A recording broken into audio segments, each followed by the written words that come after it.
ইরাকের নির্বাচনে প্রধানমন্ত্রী আল সুদানির নেতৃত্বাধীন জোটের জয়। প্যালেস্টাইন রাষ্ট্র গঠনের সহযোগিতায় ফ্রান্সের যৌথ কমিটি গঠন করলেন মাহমুদ আব্বাস ও ইমানুয়েল ম্যাক্রো।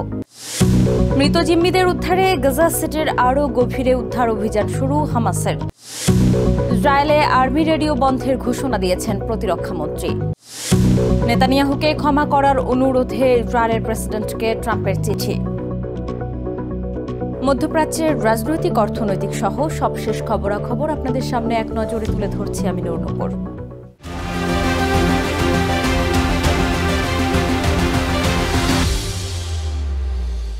ঘোষণা হলো ইরাকের জাতীয় নির্বাচনের ফলাফল। বুধবার দেশটির উচ্চতর নির্বাচন কমিশন আইএসইসি ঘোষিত ফলাফল অনুযায়ী বর্তমান প্রধানমন্ত্রী মোহাম্মদ শিয়া আল সুদানির উন্নয়ন ও পুনর্গঠন জোট প্রাথমিক ফলাফলে এগিয়ে রয়েছে। ইন্ডিপেন্ডেন্ট হায়ার ইলেকটোরাল কমিশন বা আইএসইসি জানিয়েছে এবারে নির্বাচনে ৫৬% বেশি ভোট কাস্টিং হয়েছে। ইরাকের পার্লামেন্টারি নির্বাচনে প্রধানমন্ত্রী শিয়া আল সুদানির নেতৃত্বাধীন জোট রিকনস্ট্রাকশন অ্যান্ড ডেভেলপমেন্ট কোয়ালিশন জয় পেয়েছে। দেশটির উচ্চতর নির্বাচন কমিশন আইএইচইসি ঘোষিত প্রাথমিক ফলাফলে এগিয়ে থেকে দ্বিতীয় মেয়াদে সরকার গঠনের প্রস্তুতি নিচ্ছেন আল সুদানি। বুধবার প্রাথমিক ফলাফলে ইরাকের ইন্ডিপেন্ডেন্ট হায়ার ইলেকটোরাল কমিশন বা আইএইচইসি জানিয়েছে ভোটের দিন নিযুক্ত নিরাপত্তা বাহিনী এবং নির্বাচনী কর্মকর্তাদের রবিবার বিশেষভাবে ভোট গ্রহণ করা হয়। পরবর্তীতে মঙ্গলবার অনুষ্ঠিত নির্বাচনে সম্মিলিতভাবে দেশের ৫৬% ভোটার ভোটদানে অংশ নেয়। অর্থাৎ বায়োমেট্রিক পদ্ধতিতে নিবন্ধিত ২১ মিলিয়ন ভোটারের মধ্যে মাত্র ১০.২ মিলিয়ন ভোটার তাদের ভোটাধিকার প্রয়োগ করেছেন। এবারের নির্বাচনে পার্লামেন্টের ২২৯টি আসনের বিপরীতে ৭৫ জন স্বতন্ত্র সহ ৭,৭৪৪ জন প্রার্থী অংশ নিয়েছেন। সাবেক প্রধানমন্ত্রী নুরি আল মালিকির নেতৃত্বাধীন স্টেট অফ ল কোয়ালিশন ছাড়াও নির্বাচনে ৩১টি জোট ও ৩৮টি রাজনৈতিক দল অংশ নেয়। চূড়ান্ত ফলাফলে মালিকির স্টেট অফ ল কোয়ালিশন দ্বিতীয় অবস্থানে রয়েছে। তবে রাজধানীর বাগদাদে শীর্ষ দুই জোটের ভোটের ব্যবধান খুব বেশি ছিল না। বাগদাদে আল সুদানি রিকনস্ট্রাকশন অ্যান্ড ডেভেলপমেন্ট কোয়ালিশন লাভ করেছে ১৫টি আসন, অন্যদিকে মালিকির স্টেট অফ ল কোয়ালিশন পেয়েছে 10টি আসন।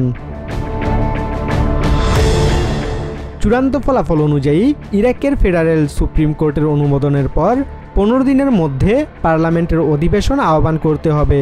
প্রথম অধিবেশনে পার্লামেন্টের নিরঙ্কুশ সংখ্যাগরিষ্ঠ ভোটে সুন্নি মতাদর্শী সদস্য থেকে স্পিকার এবং কুর্দিদের মধ্য থেকে প্রেসিডেন্ট নির্বাচন করা হবে।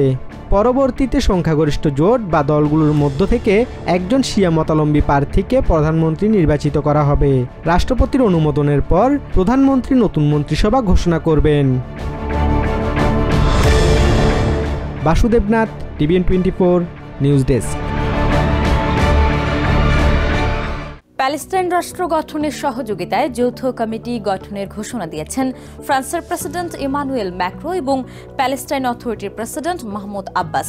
মঙ্গলবার প্যারিসে দ্বিপাক্ষিক বৈঠক শেষে যৌথ সংবাদ সম্মেলনে দুই নেতা এই ঘোষণা দেন। এ সময় প্যালেস্টাইন অথরিটিকে ভবিষ্যৎ রাষ্ট্রের সংবিধান প্রণয়নে সহায়তা করবে বলে জানান প্রেসিডেন্ট ম্যাক্রো।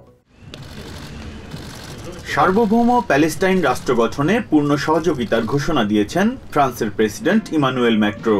মঙ্গলবার প্যারিসে প্যালেস্টাইন অথরিটির প্রেসিডেন্ট মাহমুদ আব্বাসকে স্বাগত জানান ম্যাক্রো। দুই নেতা দ্বিপাক্ষিক বৈঠক শেষে যৌথ সংবাদ সম্মেলনে প্যালেস্টাইন অথরিটির সাথে সহযোগিতামূলক যৌথ কমিটি গঠনের ঘোষণা দেন ফ্রান্সের প্রেসিডেন্ট। ম্যাক্রো জানান, প্যালেস্টাইন অথরিটি ও ফ্রান্স যৌথভাবে একটি কমিটি গঠন করবে যারা ভবিষ্যৎ রাষ্ট্রের নতুন সংবিধান প্রণয়নের আইনগত, সাংবিধানিক ও প্রাতিষ্ঠানিক দিকগুলো নিয়ে কাজ করবে। আমরা একসাথে যে পথ তৈরি করেছি সেই পথেই এগিয়ে যাব। আমেরিকার প্রস্তাবিত 20 দফা অনুসারে অগ্রযাত্রা অব্যাহত রাখব, যা শান্তি এবং প্যালেস্টাইন রাষ্ট্র প্রতিষ্ঠার পথ প্রশস্ত করবে। এই উদ্দেশ্যেই আমরা আজ যৌথভাবে প্যালেস্টাইন রাষ্ট্রের সুসংহতকরণের জন্য একটি যৌথ কমিটি প্রতিষ্ঠার সিদ্ধান্ত নিয়েছি। এই কমিটি একটি নতুন সংবিধান তৈরির কাজে অবদান রাখবে। গাজা উপত্যকার ইসরায়েলের দীর্ঘ যুদ্ধের হতাশা আর দুই রাষ্ট্রভিত্তিক সমাধান এগিয়ে নেয়ার আকাঙ্ক্ষাই এই সিদ্ধান্তের মূল প্রেরণা বলে জানান ম্যাক্রো। এ সময় 2025 সালের জন্য 100 মিলিয়ন ইউরোর মানবিক সহায়তারও ঘোষণা দেন তিনি। সংবাদ সম্মেলনে যে কোনো বেসামরিক নাগরিকদের হত্যা ও অপহরণের বিরুদ্ধে প্যালেস্টাইন অথরিটির নিন্দা পুনর্ব্যক্ত করেন প্রেসিডেন্ট মাহমুদ আব্বাস। ইসরায়েল আরোপিত ইহুদি বিদ্বেষের অভিযোগ অস্বীকার করে তিনি বলেন, এটি প্যালেস্টিনিয়ানদের নীতি ও মূল্যবোধ বিরোধী। আমরা ইহুদি বিদ্বেষকে প্রত্যাখ্যান করি, কারণ এটি আমাদের নীতি এবং মূল্যবোধের পরিপন্থী। আমরা সংলাপ ও শান্তির সংস্কৃতিতে বিশ্বাসী। আমরা এমন একটি গণতান্ত্রিক ও নিরস্ত্র রাষ্ট্র চাই যেখানে থাকবে শান্তিপূর্ণ ক্ষমতা হস্তান্তর, আইনের শাসন, স্বচ্ছতা ও ন্যায় বিচার। স্বাধীন প্যালেস্টাইন রাষ্ট্র গঠনে সৌদি আরবের সাথে যৌথভাবে কাজ করছে ফ্রান্স। একই সঙ্গে আমেরিকার সাথেও ভারসাম্য রক্ষার চেষ্টা করছে দেশটি। গত সেপ্টেম্বরে সৌদি আরব ফ্রান্সের যৌথ প্রচেষ্টায় বেশ কয়েকটি শক্তিশালী পশ্চিমা দেশ আনুষ্ঠানিকভাবে প্যালেস্টাইনকে রাষ্ট্র হিসেবে স্বীকৃতি দেয়। প্যালেস্টাইনের সাথে যৌথ কমিটি ঘোষণার মতো গুরুত্বপূর্ণ কূটনৈতিক পদক্ষেপ সেই প্রচেষ্টারই নমুনা। Biprajit Chanda, TVN 24 news desk. Israeli জিম্মিদের উদ্ধারে গাজা সিটির আরও গভীরে অভিযান শুরু করেছে হামাস। বুধবার রেড ক্রসের আন্তর্জাতিক কমিটির সহায়তায় ইসরায়েলি বাহিনী নিয়ন্ত্রিত এলাকায় এই অভিযান শুরু হয়। এদিকে গাজার উত্তরাঞ্চলে ত্রাণ সরবরাহ বাড়ানোর লক্ষ্যে ইসরায়েলের জিকিম ক্রসিং খুলে দেওয়া হয়েছে। ট্রাম্প প্রশাসন গাজায় ত্রাণ সরবরাহের দায়িত্ব গ্রহণের পর এই ঘোষণা এলো। গাজায় অবশিষ্ট ইসরায়েলি জিম্মিদের মরদেহ উদ্ধারে গাজা সিটির আরো গভীরে অভিযান শুরু করেছে হামাস। বুধবার রেড ক্রসের কর্মীদের সাথে হামাস সদস্যদের ইসরায়েলি বাহিনীর নিয়ন্ত্রিত এলাকায় যেতে দেখা যায়। উদ্ধার অভিযানের জন্য এ সময় বুলডোজার এবং অন্যান্য ভারী যন্ত্রপাতিও ছিল তাদের সাথে। সম্প্রতি গাজায় ইসরায়েলি বাহিনী নিয়ন্ত্রিত ইয়েলো লাইনের ভেতর থেকে 3 জিম্মির মরদেহ উদ্ধার করে হামাস। যুদ্ধবিরতির শুরু থেকেই আইডিএফ নিয়ন্ত্রিত এলাকায় জিম্মিদের মরদেহ চাপা পড়ায় হস্তান্তরের দেরি হওয়ার দাবি করে আসছিল হামাস। ইসরায়েলের ক্রমাগত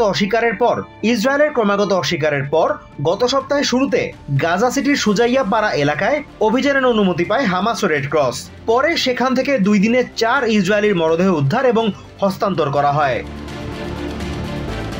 সব শেষ গত রবিবার 2014 সালের নিহত ইসরায়েলি সেনা হাদার গোল্ডিনের দেহাবশেষ হস্তান্তরের পর গাজায় এখন 4 জিম্মির মরদেহ রয়েছে। ধারণা করা হচ্ছে অবশিষ্ট জিম্মিদের মরদেহ গাজা সিটির বিভিন্ন ধ্বংসস্তূপের নিচে চাপা পড়ে আছে। এদিকে গাজার উত্তরাঞ্চলে ত্রাণ সরবরাহ বাড়ানোর লক্ষ্যে ইসরায়েলের জিকিম ক্রসিং খুলে দেওয়া হয়েছে। বুধবার নর্থ গাজার আস সিয়াফা এলাকার এই সীমান্ত ক্রসিংটি খোলার ঘোষণা দেয় ইসরায়েল। ট্রাম্প প্রশাসন গাজায় ত্রাণ সরবরাহের দায়িত্ব গ্রহণের 4 দিন পর এই ঘোষণা এলো। শনিবার ইসরায়েলি বাহিনীকে সরিয়ে গাজায় ত্রাণ সরবরাহ ব্যবস্থাপনার কেন্দ্রীয় দায়িত্ব গ্রহণ করে আমেরিকার নেতৃত্বাধীন civil military coordination centre CMCC। এরপর গত 2 দিনে গাজায় ত্রাণবাহী ট্রাক প্রবেশের সংখ্যাও দ্বিগুণ হয়েছে। ট্রাম্পের যুদ্ধবিরতির পরিকল্পনা অনুযায়ী গাজায় প্রতিদিন 600 ত্রাণবাহী ট্রাক প্রবেশের কথা ছিল। তবে এতদিন গাজায় দৈনিক গড়ে 100টির বেশি ট্রাক প্রবেশ করতে দেয়নি ইসরায়েলি বাহিনী। এ নিয়ে সমালোচনায় সরব হয় জাতিসংঘ সহ বিভিন্ন আন্তর্জাতিক সংস্থা ও মধ্যস্থতাকারীরা। Azimur Rashid Kanak, TVN 24 news desk. ইসরায়েলের সেনাবাহিনী পরিচালিত আর্মি রেডিও বন্ধ করে দেওয়ার ঘোষণা দিয়েছেন প্রতিরক্ষামন্ত্রী ইসরায়েল কাটস। আগামী বছরের 1 মার্চ থেকে ইসরায়েলি ডিফেন্স ফোর্স নিয়ন্ত্রিত রেডিও স্টেশনটি বন্ধের ঘোষণা দেন তিনি। মঙ্গলবার এক বিবৃতিতে কাটস জানান, তার দপ্তর সরকারি অর্থায়নে পরিচালিত আর্মি রেডিও বন্ধ করার পরিকল্পনা গ্রহণ করেছে। কাটসের দাবি, আর্মি সাংবাদিকতার নামে শত্রুদের হাতে সরকার বিরোধী প্রোপাগান্ডার তথ্যও দিয়ে দিচ্ছে। এটি যুদ্ধের মনোবল ভেঙে দেয় এবং সামরিক বাহিনীর প্রচেষ্টাকে ক্ষতিগ্রস্ত করেও বলে দাবি তার। অন্যদিকে প্রতিরক্ষামন্ত্রীর এই সিদ্ধান্তের নিন্দা জানিয়ে এর বিরুদ্ধে লড়াই করার ঘোষণা দিয়েছেন রেডিওটির স্টেশন ডিরেক্টর তেল লেভ রাম। নাম। এছাড়া ইসরায়েলের সাংবাদিক ইউনিয়ন ও প্রেস কাউন্সিল এই ঘটনাকে গণমাধ্যমের উপর সরকারি আক্রমণের ধারাবাহিকতা বলে আখ্যা দিয়ে প্রতিবাদ জানিয়েছে। ইসরায়েলের প্রেসিডেন্ট আইজাক হারজগকে চিঠি লিখে প্রধানমন্ত্রী বেঞ্জামিন নেতানিয়াহুকে ক্ষমা করার অনুরোধ জানিয়েছেন প্রেসিডেন্ট ডোনাল্ড ট্রাম্প। চিঠিতে ট্রাম্প দাবি করেন নেতানিয়াহুর বিরুদ্ধে বিচারাধীন দুর্নীতির অভিযোগ রাজনৈতিক এবং অযৌক্তিক। ইসরায়েলের বিচার বিভাগের স্বাধীনতার প্রতি শ্রদ্ধা জানিয়ে ট্রাম্প বলেন, নেতানিয়াহু যুদ্ধকালীন একজন শক্তিশালী প্রধানমন্ত্রী এবং তিনি শান্তি প্রক্রিয়ায় গুরুত্বপূর্ণ ভূমিকা রেখেছেন, তাই তাকে ক্ষমা করে দেওয়া উচিত। বুধবার সকালে ট্রাম্পের আনুষ্ঠানিক চিঠি পাওয়ার কথা জানায় প্রেসিডেন্ট হারজগের দপ্তর। চিঠির জবাবে তারা জানিয়েছে, বিচারিক বিষয়ে পারিবারিকভাবে ক্ষমা চাওয়ার নির্দিষ্ট পদ্ধতি অনুসরণ করতে হবে। ইসরায়েলি গণমাধ্যম চ্যানেল 13 জানিয়েছে, এ বিষয়ে নেতানিয়াহুর স্ত্রী সারার একটি আবেদন জমা দেওয়ার আলোচনা চলছে। এক নজরে প্রতিদিন মধ্যপ্রাচ্যের খবর জানতে চোখ রাখুন টিভিএন 24 নিউজ নেটওয়ার্কের ইউটিউব ও ফেসবুক পেজে। নিউ ইয়র্ক থেকে সম্প্রচারিত টিভিএন 24 টেলিভিশন বিশ্বজুড়ে বাঙালির কণ্ঠস্বর।